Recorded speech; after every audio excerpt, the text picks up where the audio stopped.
আমরা সকাল বিকাল প্র্যাকটিস করতেছি। কেউ যদি ভোট কেন্দ্রে দখল করতে আসে, আমরা 12 তারিখে ফুল প্র্যাকটিস তাদেরকে দেখাবো ইনশাআল্লাহ। 12 তারিখে কেউ খালি ঢাকা মাঠে জল দিতে পারবে না, আপনারা নিশ্চিত করবেন।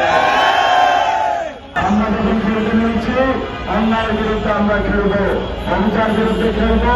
এই আমাদের গণতান্ত্রিক অধিকার। যদি কেউ বাধা দিতে আসে, বাধ্য লড়াই, আমরা শান্ত থাকবো। আমরা যারা আছেন আপনারা সবাই শান্ত সুষ্ঠুভাবে থাকবেন।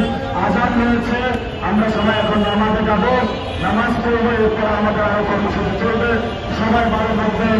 শাহজাহানপুরবাসী মুক্তি পাক, মালিবাগবাসী মুক্তি পাক, রথবাজার থেকে মুক্তি পাক, চাঁদাবাজ থেকে মুক্তি পাক, সন্ত্রাস থেকে মুক্তি পাক। সবাই শাহজাহানপুরবাসীকে এবং মালিবাগবাসীকে আল্লাহ তাআলা এই সকল রথবাজার এবং সন্ত্রাস দুর্নীতিবাজ থেকে আল্লাহ তাদেরকে মুক্ত করে রেখে দেয় আমাদের প্রার্থনা। সবাই ভালো থাকবেন। আসসালামু আলাইকুম। সম্মানিত ভাই বোনেরা, আমাদের আজকের এই সমাবেশে যারা উপস্থিত ছিলেন বাংলাদেশ জামায়াত ইসলামী ঢাকা